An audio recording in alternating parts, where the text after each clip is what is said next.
Hi everyone, it's Yvette Le Blowitz from SPAITGIRL.com and welcome to the SPAITGIRL Talk Show podcast. I'm super excited to be here with you today and with our very special guest, Lucy Tweed. She is the creator of Every Night of the Week, an Instagram account full of recipes for people who don't like recipes.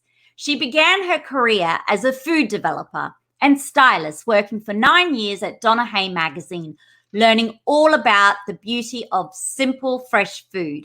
We are officially here today to celebrate the launch of her book, Every Night of the Week, Lucy Tweed, and it's published by Murdoch Books, who we love. Welcome, Lucy, and welcome to our global audience. How are you today? Hello, I am so good. Thank you, thank you, thank you. This is so exciting. This is so exciting because before we hit record, I was just saying how positive and feel good your book is. The cover is pretty pink for everyone. Go and have a look on the SPAITGIRL YouTube channel. Congratulations. How does it feel to have your very first cookbook out right now? During a global pandemic, Sydney's in lockdown. How does it feel to have done all that work and worked with the team of Murdoch Books and now to bring this out to our community and the rest of the world? It feels amazing. It feels amazing to have something I can hold in my hand that's not just an Instagram feed. I'm so happy about it because it feels like this is all thanks to the community that has joined me on Instagram, that has asked for this book. So it feels amazing. And, you know, as far as bringing it out during this crazy time we're all enduring, well, I started it exactly a year ago, really. It was on the 8th of August last year. I had the call from Jane Morrow at Murdoch, and she was like, let's talk about your fourth baby. And I was like, I panicked for a minute because I've got 3 children. I'm like, that's my limit. I panicked. I thought, what's she talking about? We began the conversation, and in 12 months, we turned around what I had only kind of hoped would touch the sides of satisfaction for some people. But the response has just been, for me, I have flutters and heart-filled love moments constantly. Every day I'm getting these messages from people. I think it's touched a bone with people. I think that people are actually enjoying it because there is so much fun in here.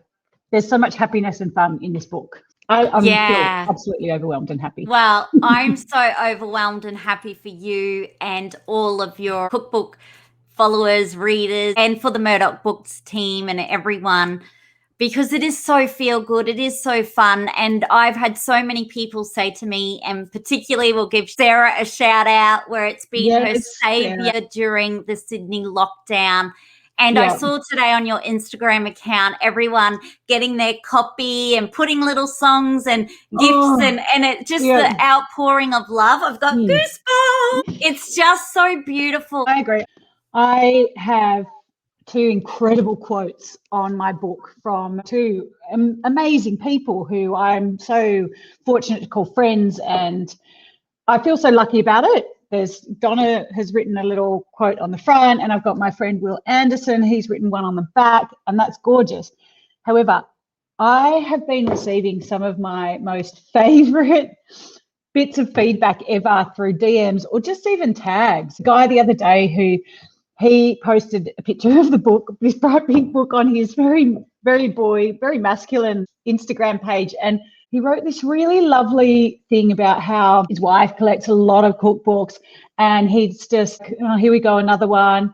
And then he started to have a quick flick through, and then he actually sat down for 10 to 15 minutes and read. He goes, the best thing about it is I could probably cook about 8 things straight away from what's in my cupboard. What's important to me with this book, I love food. I love the coming together of eating with people. I love the sharing of food. I love the sharing of experiences and memories that are associated with food. This isn't a chef's book necessarily. It's not a book that you're going to learn some insanely crazy creative new technique from some of the world's best chefs out there. You haven't reinvented any wheel. It is basically a collection of favourite memories, and a huge amount of permission slips on how to kind of get those memories fast-tracked into your mouth. And Lucy, how did you get into the world of food? I think it's always been there. My grandmother was a food writer.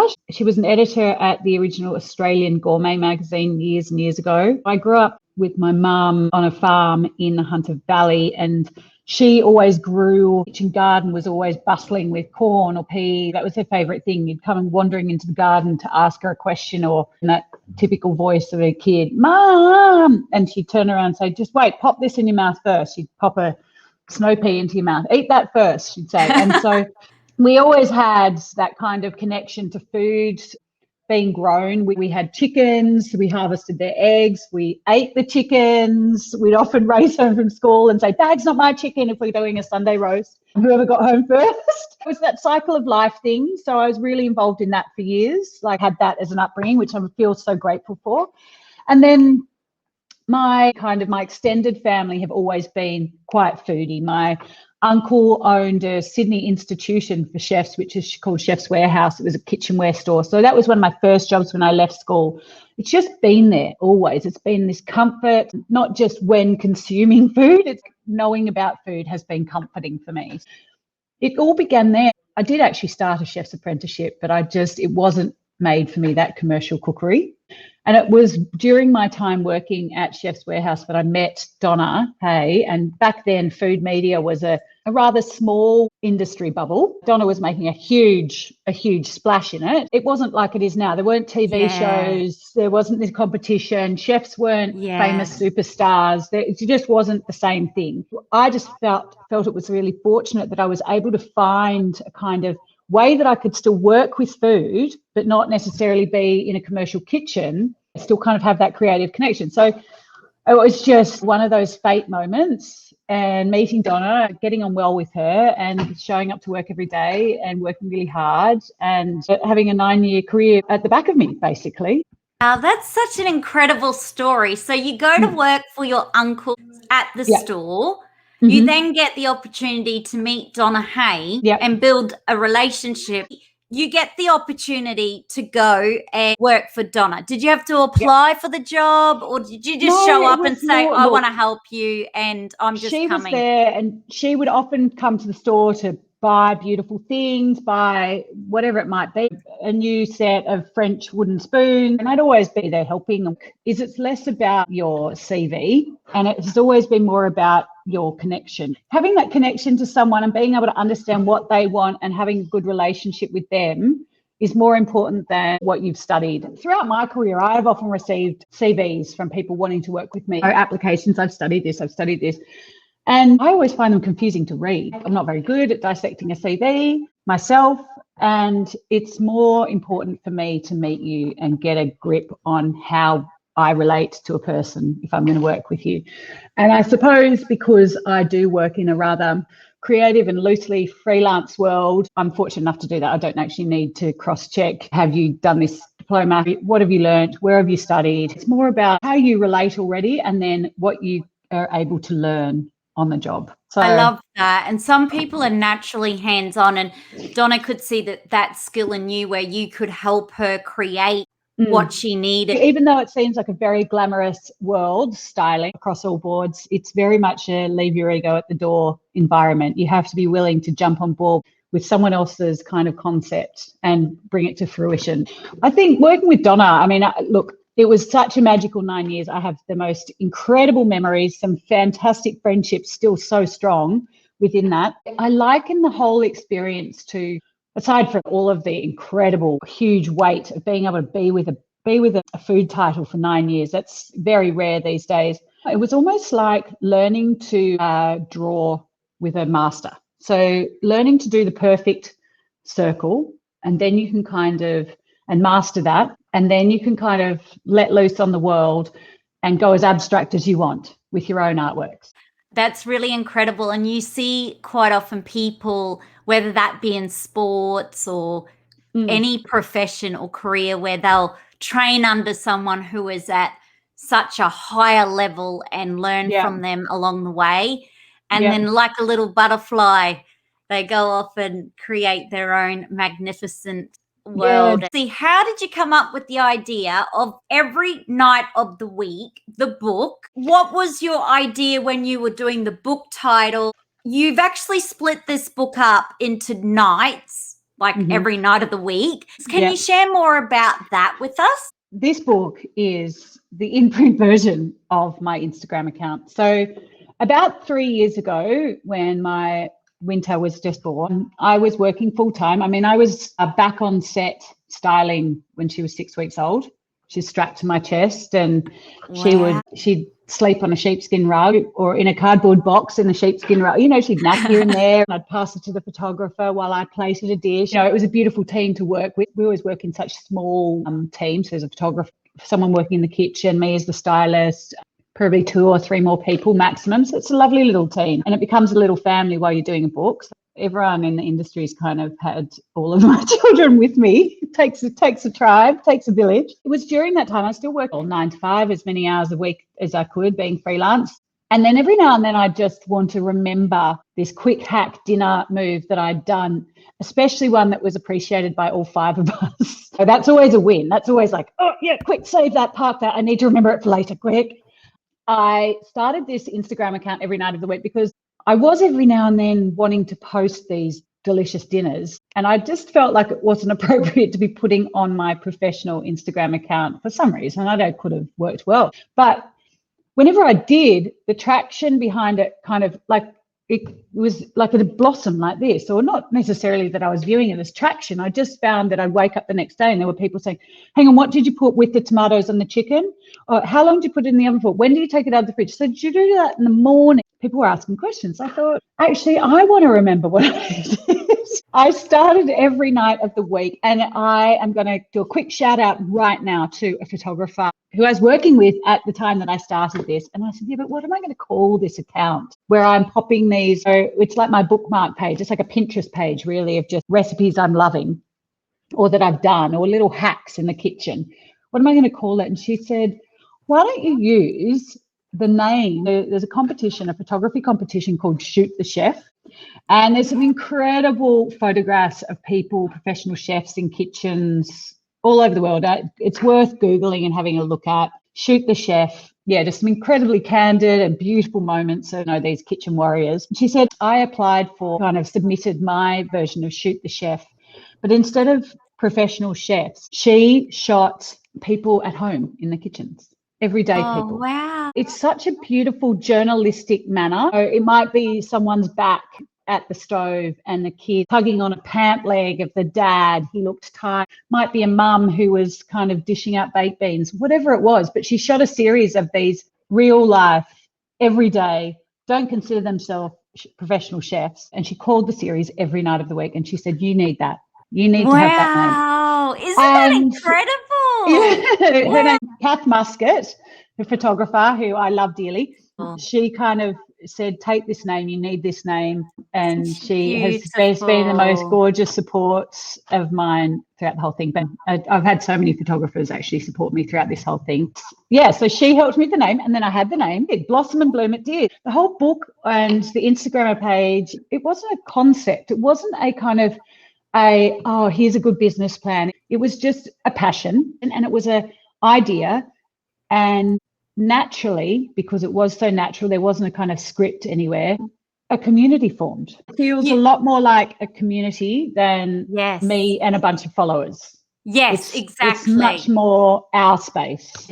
It is a community where you're all like-minded. Yeah, you'll want to cook, you'll want to have memories, share fun times. And isn't that a beautiful photographer to give you that, like, she's this is the so name. Beautiful. Yeah. And I love how you acknowledged her, because some people get good ideas, but it doesn't mean they're going to pass on any acknowledgement. No, I could go on for hours. I shot this book. I am not a photographer, but I did shoot this book, aside from a few things in there like my portrait and the chapter openers.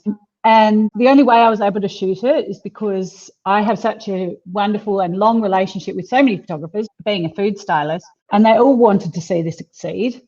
I'm obviously no real threat to their careers because they all helped me. They helped me set it all up so that I could click away and shoot this Love whenever I it, want to. yes. These particular ones, these chapter openers are by a gorgeous friend of mine, Will Mepham. So he's one of those photographers. You know, he lent me a 50 millimeter lens. Another photographer lent me his Mark II. That was Chris Court. Simon Davidson lent me some cords to connect to my computer. Yeah, So Hannah kind and Blackmore. She was on the phone when I was like, oh, what's my workflow like? She said, I'll talk you through it. So they're all just people came together. They wanted to see this succeed. That's so great. Just like everyone on Instagram saying, when are you writing a book? Yeah. Everyone that wanted it helped it succeed. It's a massive team effort. It feels like the community produced it with me. I love that, the coming together of everyone in community and spirit and helping and wanting to lift you up and rise you up. And I really, that's incredible. And we need that so much in our world, and especially during these times where we can help each other succeed and live their passion and their dreams. Out of your book, you have so many incredible recipes. Now, if I was to ask you what's one of your go-tos, what would you suggest? It obviously depends on what day of the week it was. Two of my favourite things are the dumplings, because my kids get involved in that, and it does become a situation of you can eat as much as you can make.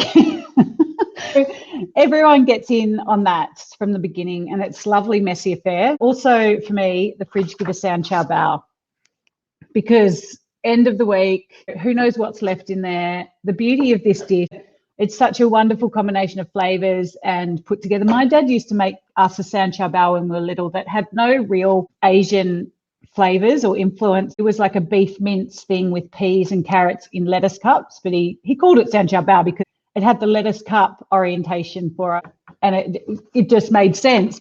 I think my favourite thing about sound chow bao is that you can eat it with your hands, and that is a surefire way to get anyone to eat in our house. That tactile experience of being able to put something in your hand and then put it in your mouth is such a grounding one. So, yeah, hands down, I've got to say, let's say sound chow bao. Fridge give us sound chow bao.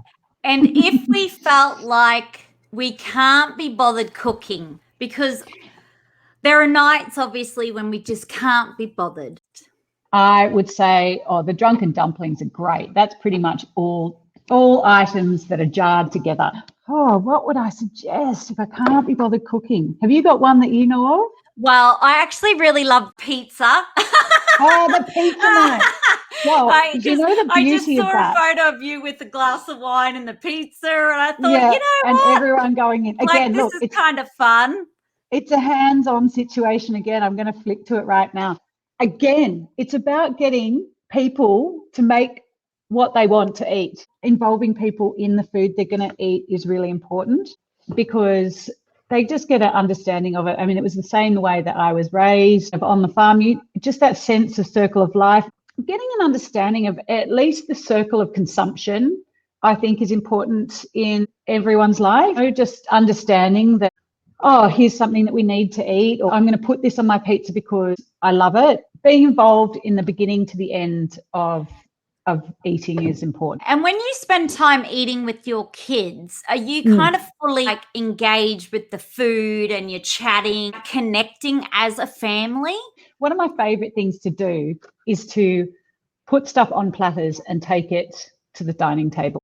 And it might seem like a little extra work because you're going to have to wash that up, but there's a sense of real connection. It's like if you've had a really crappy day, but suddenly you're having to give someone a platter, like you've had a crappy day, or your kids had a crappy day, and then you're saying to your child, darling, can you please pass me the chicken or the salad or something? And they're having to stop what they're doing and think out of their moment, pick up the chicken and hand it over. It's a sense of community and giving and acknowledging that they've got that. Maybe I need that. Can I please have this? It's a forced interaction, but not one that feels forced. There's a loveliness to, can you please pass the salt? I don't think we think about much, but is actually such a nice practice for families. Because I think in lockdown, younger kids or anyone, if they're feeling a bit down and you just got your one meal on your plate, like you're just in your own little world.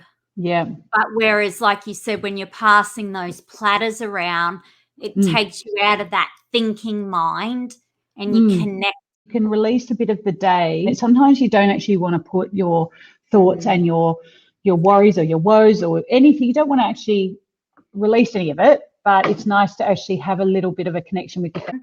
What are some of the things you're eating at the moment, Lucy? Do you have any go-to fruits, vegetables? I saw some baby broccolini on your Instagram page, which I'm loving at the moment, baby broccolini. I'm loving it too. Yeah, it's so gorgeous. I do have a little routine that I try. It's a green smoothie is my absolute favorite thing every morning, and it's so basic, and anytime I try and muck around with it, I fall off the wagon and don't do it. But it's so simple, and it's like baby spinach, cucumber, ginger, lemon juice, a few grapes, and some coconut water. Or if I don't have the coconut water, I might just use orange juice and get rid of the grapes, and a lot of mint. And it's fresh, and I love it so much. I know I'm in a good headspace when I do that, when I take the time to have that green smoothie. If I want to do something a little bit indulgent later in the day and eat something just that I've absolutely been craving, I've kind of got this borrowed energy from a green smoothie, borrowed nutrients. You can have your green smoothie in the morning and your glass of wine at night. I am a huge rosé fan. I feel like I'm so predictable. I was 100% a Sauvignon Blanc girl, and then I did the Pinot Grigio wave, and now I'm into rosé. There's a great Grenache I'm drinking, and it's really inexpensive from Dan Murphy's, and it's a French Grenache, and it's a lovely rosé, and it's called Lulu. That's great. But also my friend who I grew up with in the Hunter, Usher Tinkler, he makes this beautiful nose to tail rosé, which is alarmingly I never get a headache from. So I feel like rosé, it kind of is the epitome of Sydney, really, or Australia. We have this dance with the seasons. It's a great all-year drinker for me. When I visited my mum's family in France, they have rosé literally for lunch and for dinner, and it's just a glass. Doesn't it just fall out of doesn't it just pour out of the wall?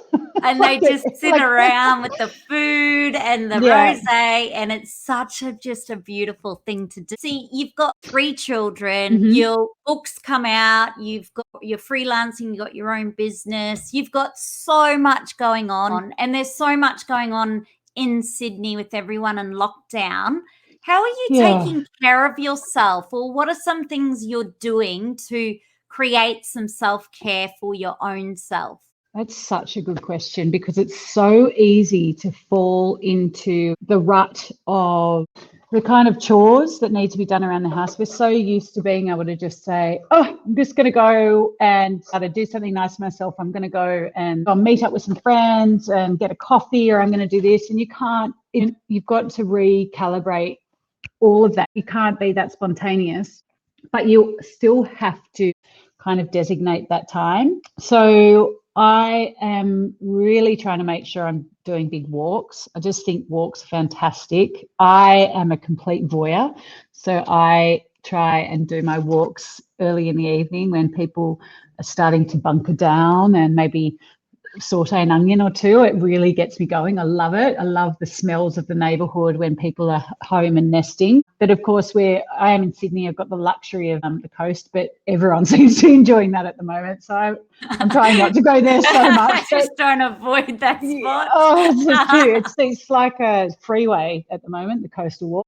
I love walking around my neighbourhood. I love trying to find a street that I haven't wandered down before. I think there are so many stories. Finding your mini adventure in your own neighbourhood is really important. And it's the same with the kids. I mean, I do this thing where I think, oh, I'm going to go for a lovely walk, and who wants to come? And then I've got the dog, and I've got the 3 kids, and then this one wants to take a scooter, this one wants to ride their bike, the tyre needs pumping, and then I feel like we need milk, so we may as well walk past the petrol station. And then I'm like, this is awful. This is so awful. I don't want to go anymore. And then someone's tired, and I have to carry a scooter home and the milk. And at the time I get home, I'm like, fuck this. I'm going for another walk by myself. I know. This is hilarious. I love your honesty, because I'm sure all the mums will be like, clapping their hands and high-fiving and high-tenning. You know what it's like, yeah. It sounds like you got to do 2 walks. Yeah. Mate, the other day I had a bath. It was a Saturday. What was it? Oh, no, I think we're homeschooling. And everyone was getting kind of stressed. It was like later in the week. It must have been Thursday. And I was like, that's it. I'm having a bath. Sorry, it's 11:30. You can go outside on the trampoline for a minute, or you can just go and have a relax. Go and lie in the sun. You've got 10 minutes lying out there in the dappled sun. Go outside. I'm having a bath. I think a little permission slip to kind of just check in and recalibrate in whatever way you can is really important in this time. And actually finding a little bit of humour in anything is crucial. And I listened to someone the other day and they said, just remember this, you're not a teacher. Your job's not to teach.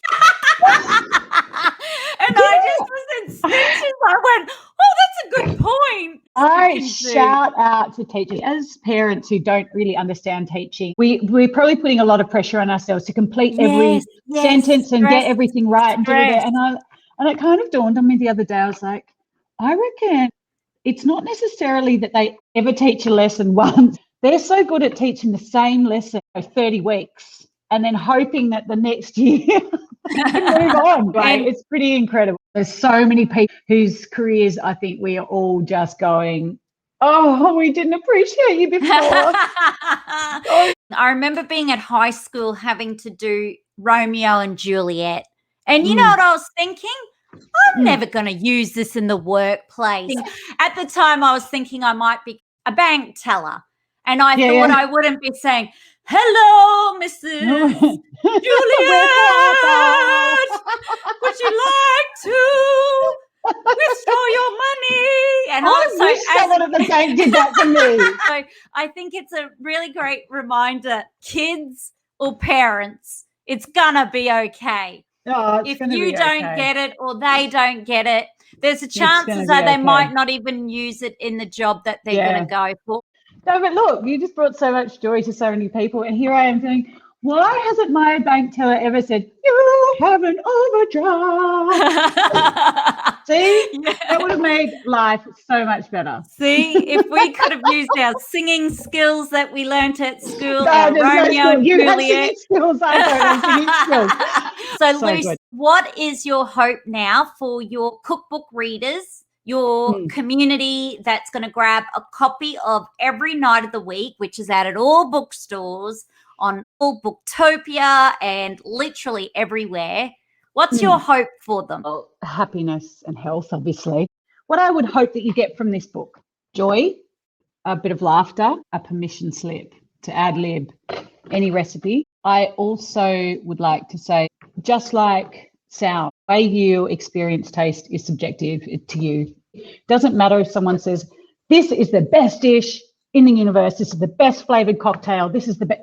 Unless it tastes that way to you, you can't agree. It's just like art. It's how you perceive it. It's how your body absorbs it and what your body needs. And so everything in here is subjective. Everything can be adjusted to suit you. It's a guide and permission slip. And hopefully there are some funny stories in there to help you realise that we're all doing the same thing and laughing about the same stuff, swearing about the same stuff, breathing in and breathing out the same stuff. We're all together. And I think that's one thing that this whole extraordinary time has taught us, is that we are all in this together. And if this doesn't inspire you to cook, you can at least have it beside the loo and read it.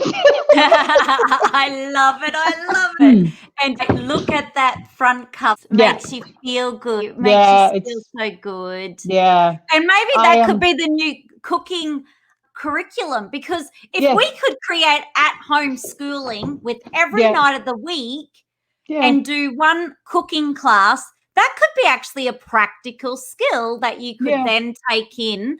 So parents, if you need a permission slip to just forget a curriculum that the kids are going to do, just get the Every Night of the Week book and just sit down and make your recipe during the day. Then you got the dinner ready for the night. This is one of my favourite things to get kids to do, and it's in the Friday chapter. The whole Friday chapter is eaten with your hands, I swear. I don't think you need cutlery once. Because I think we've got to make this more fun, don't we? If people are in lockdown, we can see chicken breast nuggets. This is literally chicken breast sliced up. This is my friend Chris Court told me about this, and so I do often have to say he told me about this, and I have never looked back. So it's chicken and then you brush it with mayonnaise and then dip it in some non-palm oil panko crumbs. And then you either pan fry or just bake them. And that, kids can make that. They can get all messy. They can make it all up. You freeze a big tray of it. That can be cooking school for your kids, honestly. I 1, 2, 3. that. Really I love that. And Lucy, if you had any words of wisdom for someone right now who just is in lockdown, but hopefully we've just entertained them and made them smile and laugh and have fun.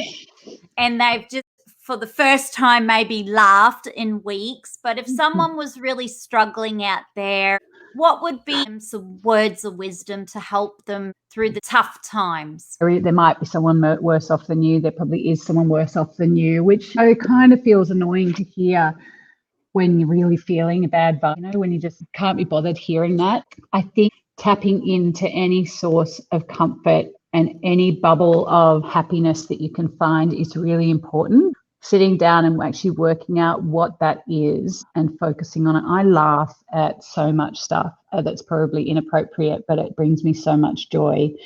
And I think that getting rid of anything that gives you anxiety or negativity, so it might be Instagram accounts that you follow, and finding ones that bring you joy. I have to tell you, an Instagram account that I follow, which makes me so happy, is Punk History. So punk_history, and she's a fantastic girl, and she writes quotes over the top of Renaissance paintings. So I think social media give you negativity, but unfortunately at the moment that's probably what most of us have to connect to the outside world. So just make sure that you curate that nicely and carefully for yourself, your mental headspace. And if you need to, just shut it off for a minute and go outside, put your face towards the sun and close your eyes for a few seconds. That's all you need, and you'll just hopefully give you a little washover. You're so right. The content you consume, when it is for many the only connection that they have with the outside world, right? I love to follow like the positive affirmations, the illustrations, where people draw the illustrations, and like I'm so obsessed at the moment with the cute little dogs and the cute cats. Like, yes, just I mean, look, it's stuff. just the stuff. I've got some girlfriends who every now and then they're like, "That I'm off social media. What would I do if I couldn't even fathom getting off social media completely?" Well, first of all, I've got a community there. I'm really lucky to have that community of Instagram alumni. But I think it's more about not disconnecting yourself, but just reconnecting with the right stream. When we first joined Instagram, we were following left, right, and centre. Beautiful cars, jets, planes, gold, glitter, fame, fortune, skinny, pretty, bodacious, all of this. I think it's time to kind of unfollow and realign. That, and the people that follow every night of the week, they're like obsessed with food, styling, and community, and creating, and just that down to earth, all inclusive, which I love about your community. All inclusive. I think that so many of the comment streams on any one of my images kind of can turn to DMs, and then those DMs turn to streams of conversation, and then I forget whether I've met them in real life or we've had years of chat. Now, Lucy, how can we stay in touch with you after this podcast show? Well, obviously on Instagram every night of the week. Instagram has been a fantastic platform for me to connect with everyone. However, it is a platform and a tool for me. There's no kind of business help center with Instagram. It is basically you're at the whim of the algorithm. And I was chatting with a girlfriend of mine recently about business and small business. She just had a terrible situation with Instagram and being lost and not being able to get back in touch with all the people who she was connected with. And it was a hacking thing. She had no recourse. And we had this conversation about supporting small business. And I think this is hugely important. And I think it's something that everyone should know, that if you genuinely love a feed or a person, it's really important to subscribe to their website or their newsletter. You can always feed back to them and say, please don't send me all this marketing rubbish. I don't want that, but I want to be able to support you. There are lots of ways to deal with lots of mail in your inbox. I appreciate I have too much stuff in my inbox. There's an app called Roll Up. So you could roll up all your newsletters into one big email. You stay subscribed to this business that you want to support. Supporting small business by subscribing to their newsletters. Obviously, I have one. Goes out once a week. There's a recipe in there, a bit of a story. I post events in there, but it's really just a free recipe every week, a proper one, not like my ones on Instagram. So that's on enotw.com.au, and you can subscribe there in the newsletters. That's a shout out to any small business, to everyone in the world, to support small business. Right, we do have to go back to the good old days where you go onto the website or the blog site, but we got to get back to the basics where you sign up to the newsletter or the email. It's such a nice way, though, to communicate. I still love the power of writing, and I still feel we need to connect and keep our skills in that area where we actually sit down and type and write and communicate one-on-one. It's a very personal thing where you're connecting one-on-one, and I feel that we have to keep that. So Lucy Tweed, I could talk to you forever. Thank you. Lucy Tweed, congratulations again, and I love your story. I love how you created this just to share, to help other people. It was a passion. It was just stuff you loved, things you really digged and things you were doing. And then by sharing that, thanks to your incredible photographer friend who came up with the idea and the name, but by doing that, it just organically grew, and you organically touched other people's interest and heart, and now it's just become a community, and the book has evolved from it. Let's not forget, this passion also started thanks to your grandmother, who was that food writer, and also thanks to your own mum and dad, where you grew up on the farm, so you were surrounded with food, the cycle of life, like farming. No wonder you're so amazing. I love farming people because I come from a farming background too. Oh, you must meet so many great people. Yeah, really, really down to earth. So, and you've just worked, obviously, Donna Hay. That was an incredible story where you got to work at your uncle's business and then met Donna Hay and then helped her on the job.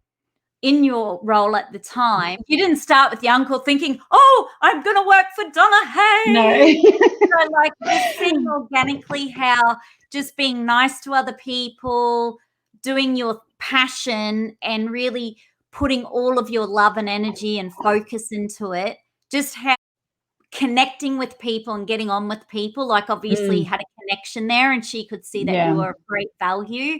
It's just a really great reminder that opportunities come up along the way. Oh, absolutely. And even when you created every night of the week Instagram, like you said, you weren't going, oh, I've got to start an Instagram account. Oh, I want to get sponsored. Like it wasn't all about that. So it's a great reminder to just true to your heart and soul, your passion, and to do things to serve and help others. Let it be the extension of who you truly are. And then you connect with like-minded people. And they lift you up. So thank you, Lucy Tweed. Thanks, Yvette. The Spirit Girl podcast audience, thank you all for tuning in. If you do grab a copy of every night of the week, be sure to hashtag Spirit Girl Book Club, hashtag every night of the week, hashtag Murdoch Books, hashtag Lucy Tweed, hashtag cooking, hashtag Sydney Lockdown, Melbourne Lockdown, Lockdown Life. Oh, actually, I've got a hashtag. Let's feel good from within, and let's make feeling good go viral. Yes, I love viral. All right. Viral in a good way. Great. All right. So we'll say goodbye to Lucy Tweed. Thank you, guys. Thank you so much. I feel really overwhelmed. Thank you very much. And her beautiful daughter, Winter, who picked a flower from their neighbour and brought it in to Lucy, her mum, during the podcast show, and her dog, which girl dog, but she called it Richard. So we're thinking of you. If you are in lockdown at the moment, like Lucy said, if you are going to be on social media, choose those feel good, upbeat, happy accounts like I suggested and Lucy suggested. Unfollow anything that makes you feel like, I'm going to say the word shit, or down or not your best. And just another tip that Lucy had was go for 2 walks, one with the kids and then one on your own as a mum or a dad or a person, so you can just have your own me time. And the other tip was just sometimes go outside, get some sun on your face, and even if you're homeschooling, give yourself a permission slip. Just go easy on yourself. Don't get too stressed out. Maybe run a bath and tell the kids to go outside and play. So we'll say goodbye. Be sure to subscribe to the Spirit Girl podcast show, to leave a 5-star rating and review, and to tell someone you love to. And together, let's feel good from within.